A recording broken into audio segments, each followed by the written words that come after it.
ರಾಜ್ಯದ ಕಾರ್ಯಕಲಾಪ ಕುರಿತು ವಿಚಾರವನ್ನ ಮಾಡ್ತಾ ಇರತಕ್ಕಂತ ಸಂದರ್ಭದೊಳಗ ಮೇಲಿನಿಂದ ಆಕಾಶ ಮಾರ್ಗದಿಂದ ಒಂದು ಓಲೆ ಬೀಳುತ್ತದ, ಒಂದು ಕಾಗದ ಬಿದ್ದಂಗ ಬೀಳುತ್ತದ. ರಾಜ ನೋಡ್ದ, ಅದೇನದ ತಗೊಂಡು ಬರ್ರಿ ಅಂತ ತಿಳ್ಕೊಂಡು ರಾಜ ಸೇವಕರಿಗೆ ಹೇಳ್ದ. ಅದನ್ನ ಸೇವಕರು ತಂದು ಕೊಟ್ರು.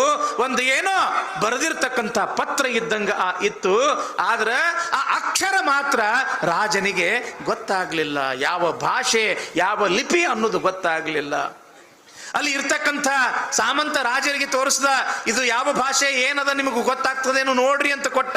ಅವರು ನಮಗೆ ಗೊತ್ತಾಗಬಲ್ದು ಅಂತ ತಿಳ್ಕೊಂಡು ಹೇಳಿದ್ರು. ಅನೇಕ ಜನ ಪಂಡಿತರಿದ್ರು, ಜ್ಞಾನಿಗಳಿದ್ರು, ಅವ್ರ ಕೈಯಾಗ ಕೊಟ್ಟ. ಇದು ಏನದ ನೋಡ್ರಿ, ನಮಗೂ ಗೊತ್ತಾಗಬಲ್ದು, ಇದು ಯಾವ ಭಾಷೆ ಅನ್ನೋದು ಗೊತ್ತಾಗಬಲ್ದು. ಅಲ್ಲಿ ಇರ್ತಕ್ಕಂಥ ಇನ್ನೊಬ್ಬ ಅಧಿಕಾರಿ ಯಾರು ಹೇಳ್ರಿ, ಕೊಂಡಿ ಮಂಚಣ್ಣ. ಪತ್ರ ಓದಲಿಕ್ಕೆ ಬಾರದೆ ಇದ್ರೇನಾತು, ನಾನು ಓದುತ್ತೀನಿ, ಆ ಪತ್ರವನ್ನು ಕೊಡ್ರಿ ಅಂದ ಕೊಂಡಿ ಮಂಚಣ್ಣ. ಆಯ್ತು ಅಂತ ತಿಳ್ಕೊಂಡು ಆ ಪತ್ರ ಕೊಂಡಿ ಮಂಚಣ್ಣನ ಕೈಯೊಳಗೆ ಕೊಟ್ಟರು. ರಾಜನಾಗಿರ್ತಕ್ಕಂಥ ಬಿಜ್ಜಳ ಮಹಾರಾಜ ನೋಡ್ದ ಕೊಂಡಿ ಮಂಚಣ್ಣ. ಅದನ್ನು ಓದೇ ತೀರ್ತೀನಿ ಅಂತ ತಿಳ್ಕೊಂಡು ಬಹಳ ಉತ್ಸಾಹದಿಂದ ತಗೊಂಡಿದ್ದ. ನೋಡ್ದ, ಮುಖ ಸಪ್ಪಗಾತು. ಯಾಕೆ? ಅವನಿಗೂ ಕೂಡ ಅದು ಓದಾಕ ಬರಲಿಲ್ಲ. ಹಿಂಗೊಮ್ಮೆ ನೋಡ್ದ, ಮ್ಯಾಲೊಮ್ಮೆ ನೋಡ್ದ, ಕೆಳಗೊಮ್ಮೆ ನೋಡ್ದ. ನೋಡಿ ಅಂತಾನ, ರಾಜರೇ ಇದು ಯಾವ ಭಾಷೆನೂ ಅಲ್ಲ, ಯಾವ ಲಿಪಿನೂ ಅಲ್ಲ, ಯಾವ ಪತ್ರವಂತೂ ಮೊದಲೇ ಅಲ್ಲ. ಕೆಲಸಕ್ಕೆ ಬಾರದು ಯಾವುದೋ ಹುಡುಗರು ಏನೇನೋ ಗೀಚಿ ಒಗದಾರ, ಗಾಳಿಗೆ ಮ್ಯಾಲಿನಿಂದ ಇಲ್ಲಿ ಕೆಳಗೆ ಬಂದು ಬಿದ್ದದ. ಇದು ಏನೂ ಇಲ್ಲ, ಇದನ್ನ ತಿಪ್ಪ್ಯಾಗ ಎಸಿರಿ ಅಂತ ತಿಳ್ಕೊಂಡು ಯಾವಾಗ ಕೊಂಡಿ ಮಂಚಣ್ಣ ಹೇಳ್ದ. ಆದ್ರೆ ಹಂಗ ಮಾಡ್ಲಿಲ್ಲ ರಾಜನಾಗಿರತಕ್ಕಂಥ ಬಿಜ್ಜಳ. ಬಸವಣ್ಣನ ಮೇಲೆ ಅಪಾರವಾಗಿರತಕ್ಕಂಥ ಶ್ರದ್ಧೆ, ನಿಷ್ಠೆ, ಭರವಸೆ.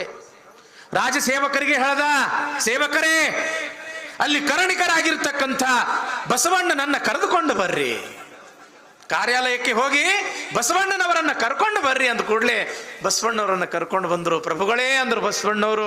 ಬಸವಣ್ಣ, ಆಕಾಶ ಮಾರ್ಗವಾಗಿ ಇದು ಒಂದೇನೋ ಬರೆದಿರ್ತಕ್ಕಂಥ ಒಂದು ಪತ್ರ ಕಣ್ಣಂಗ ಕಾಣಿಸ್ತದ. ಇಲ್ಲಿ ಯಾರಿಗೂ ಕೂಡ ಓದಾಕ ಬರವಲ್ದು, ನೀನ ಒಂದಿಷ್ಟು ನೋಡಪ್ಪ ಏನದ, ತರ್ರಿ ಪ್ರಭುಗಳೇ ಅಂತ ತಿಳ್ಕೊಂಡು ಆ ಪತ್ರ ಇಸ್ಕೊಂಡ್ರು. ನೋಡಿದ್ರು, ಮುಖ ಬಸವಣ್ಣವ್ರು ಅರಳು ಬಿಡ್ತು, ನಗುಮುಖ ಆತು. ನೋಡಿ ಅಂತಾರ, ಪ್ರಭುಗಳೇ ಒಂದು ಬಹಳ ಸಂತೋಷದ ಸುದ್ದಿ ಅದ. ಏನು ಬಸವಣ್ಣ? ಇದು ಪಾಲಿ ಲಿಪಿಯಲ್ಲಿ ಬರೆದಿರ್ತಕ್ಕಂಥ ಒಂದು ಪತ್ರ.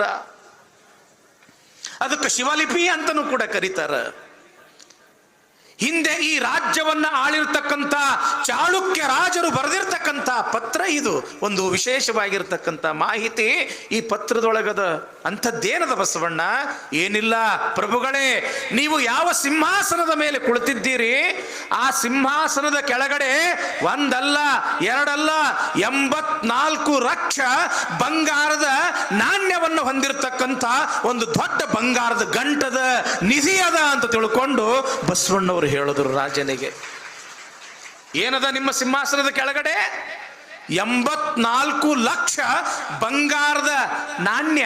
ಬಂಗಾರದ ರೊಕ್ಕ ಅಂತೀರಲ್ರಿ ನೀವು, ಬಿಲ್ಲಿ ಅಂತೀರ, ಏನಂತೀರಿ ಅದಕ್ಕೆ?